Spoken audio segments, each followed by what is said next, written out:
اعوذ باللہ من الشیطان الرجیم بسم اللہ الرحمن الرحیم اللہم صلی وسلم علی محمد وعلی آل محمد بعدد کل شیء معلوم لک۔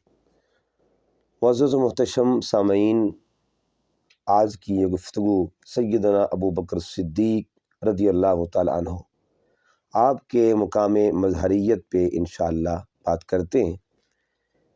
اللہ رب العزت نے اپنے پیارے حبیب صلی اللہ علیہ وآلہ وسلم کو جو کمالات، جو عظمتیں، جو شان عطا فرمائیں، آقا علیہ السلام نے وہ کمالات، ان کا فیض اپنے غلاموں کو بھی عطا فرمایا۔ قرآن مجید کی ایک ہی آیت میں ایک لفظ ہے، دو جگہ پہ استعمال ہوا ہے، اور وہ ہے لفظ صدق کا، صاد، دال اور قاف، دو جگہ پہ ہے۔ ایک جگہ پہ وہی لفظ نعت بن جاتا ہے اور دوسری جگہ پہ وہی لفظ منقبت بن جاتا ہے، یعنی ایک کا رنگ دوسرے پہ اس طرح چڑھا گیا کہ حضرت ابو بکر صدیق رضی اللہ تعالیٰ عنہ، آپ کی شان اللہ پاک نے جب بیان فرمائی تو اس سے قبل اللہ تعالیٰ نے مرشد کی شان بیان فرمائی، مرشد صدیق اکبر، اور وہ کون ہے؟ آقا علیہ السلام۔ فرمایا والذی جاء بالصدق وصدق بہ، وہ ذات جو سچ لے کر آئی، اور ساتھ فرماتی ہے وصدق بہ، وہ ذات جس نے اس سچ کی تصدیق فرمائی۔ یعنی لفظ صدق کو دو جگہ پہ ذکر کرنے کا مقصد اور حکمت کیا تھی؟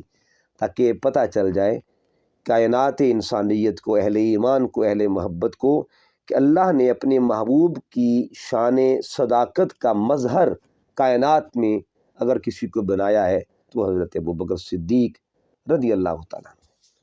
اسی طرح مقام رضا، اگر اس مقام کو دیکھیں تب بھی حضرت ابو بکر صدیق کو اللہ نے مظہر مصطفیٰ بنایا ہے، حضور کی شان کا مظہر۔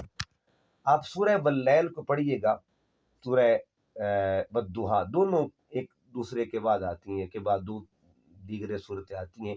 پہلے سورہ واللیل آتی ہے اور پھر سورہ والضحیٰ۔ دونوں صورتوں میں ایک لفظ ہے رضا۔ سورہ والضحیٰ میں پڑھتے ہیں تو اس میں اللہ پاک فرماتا ہے وَلَسَوْفَ يُؤْتِيكَ رَبُّكَ فَتَرْضَىٰ، اور سورہ واللیل پڑھے تو وَلَسَوْفَ يَرْضَىٰ۔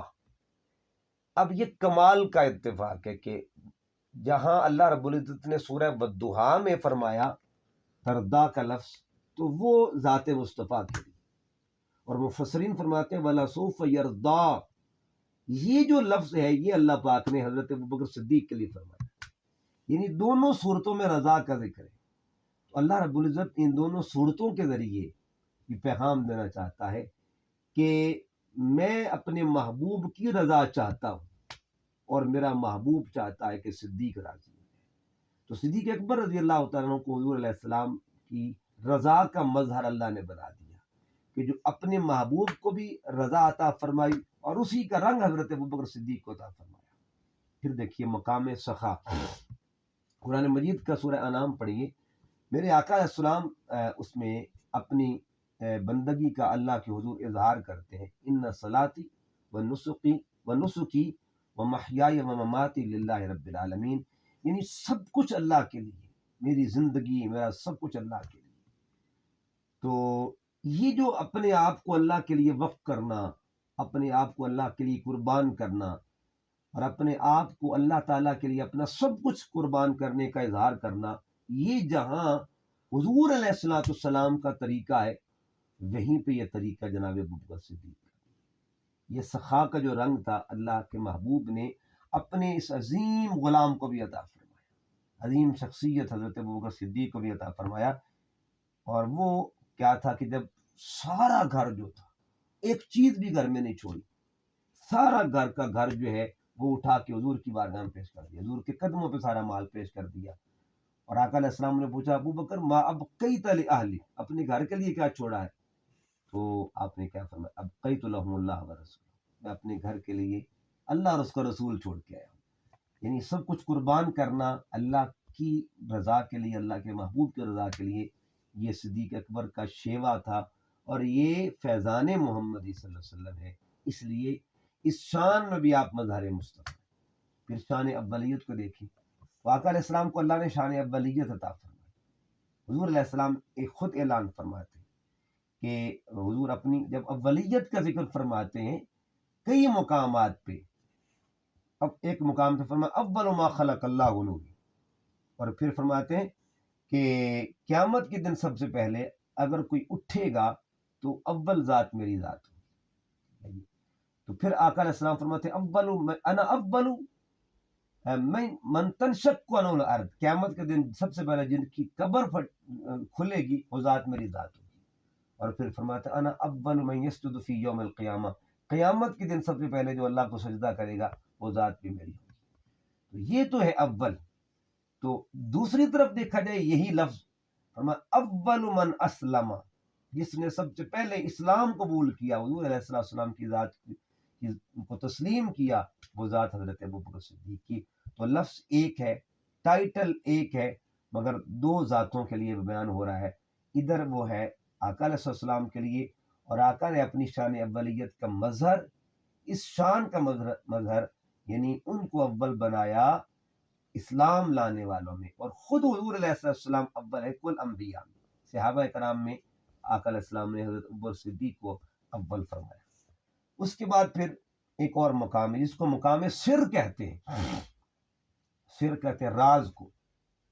اب آقا علیہ السلام جس طرح اللہ تعالیٰ اپنے محبوب کو اپنا راز بتاتے ہیں، یہ جو جتنے بھی حروف مقطعات ہیں یہ راز خداوندی، یہ اسرار الہیہ ہیں، اور یہ وہ کوڈ ورڈ ہیں. مثلا الف لام میم یہ اللہ جانتا ہے یا اللہ کا رسول جانتا ہے، یہ وہ راز ہے.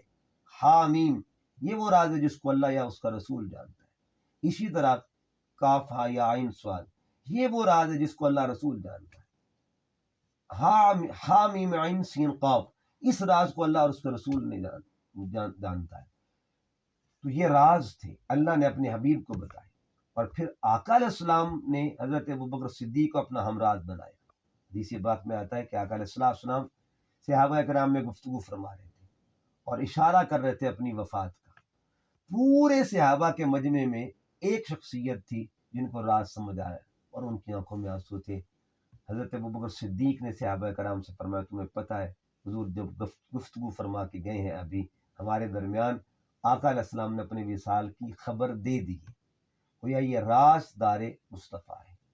جس طرح آقا رازدار خدا ہے اور ابوبکر صدیق رازدار مصطفیٰ ہے، اسی طرح مقام امامت حضور علیہ السلام جس مصلی پہ کھڑے ہو کے امامت کرواتے تھے. ایک دن آقا صلی اللہ علیہ وسلم کسی کام کی غرض سے گئے تو آقا علیہ السلام نے حکم دیا مروا ابا بکر فلیصلی بالناس، کہ ابو بکر کو یہ کہنا میری طرف سے کہ لوگوں کو نماز پڑھائے. یعنی مصلی ایک ہی ہے، اسی مصلی پہ تاجدار نبوت کھڑے ہو کے امامت کرواتے ہیں، اور اسی مصلی پہ تاجدار صداقت، تاجدار ختم نبوت کو ذات مصطفیٰ کہتے ہیں اور تاجدار صداقت کو ذات ابوبکر صدیق کہتے ہیں. آقا علیہ السلام نے اپنی اس شان کا بھی مظہر حضرت ابوبکر کو بنایا. مقام محبت، اللہ کے حبیب کون ہے اور مصطفیٰ کے حبیب کون ہے. آقا علیہ السلام کو اللہ نے اپنا حبیب بنایا، اس لیے آقا فرمایا انا حبیب اللہ، میں اللہ کا حبیب ہوں ولا فخر، لیکن مجھے اس پہ میں فخر نہیں کرتا. یہ اللہ آقا علیہ السلام نے تواضع کا اظہار کہ اللہ نے مجھے اتنا بڑا مقام بخشا، یعنی اظہار تشکر تھا آپ کا، اظہار تواضع تھا. انا حبیب اللہ، یہ فرمایا کہ میں اللہ کا حبیب ہوں، میں اللہ کا حبیب ہوں. اور دوسری طرف دیکھا جائے یہی ٹائٹل، یہ اعزاز جب حضرت ابوبکر صدیق رضی اللہ تعالیٰ عنہ کا وصال ہوتا ہے، آپ نے وصیت فرمائی وصال سے قبل کہ میری میت کو لے کے حضور کی بارگاہ میں چلے جانا اور اجازت مانگنا، اگر اجازت مل جائے تو مجھے اندر دفنا دینا، اگر اجازت کا پیغام نہ آئے تو مجھے جنت البقیع میں دفنا دینا. مولا کائنات نے آ کے عرض کیا یا رسول اللہ آپ کا پیارا ابو بکر آیا ہے. اندر سے آواز آتی ادخلوا الحبیب الی الحبیب، جلدی کرو حبیب کو حبیب کے ساتھ ملا دیا جائے. ایک مقام پہ اوصل الحبیب الی الحبیب، حبیب کو حبیب کے ساتھ ملا دیا جائے. اس کا مطلب یہ ہوا یہ وہ مقام ہے جس کو مقام مظہریت کہا جاتا ہے.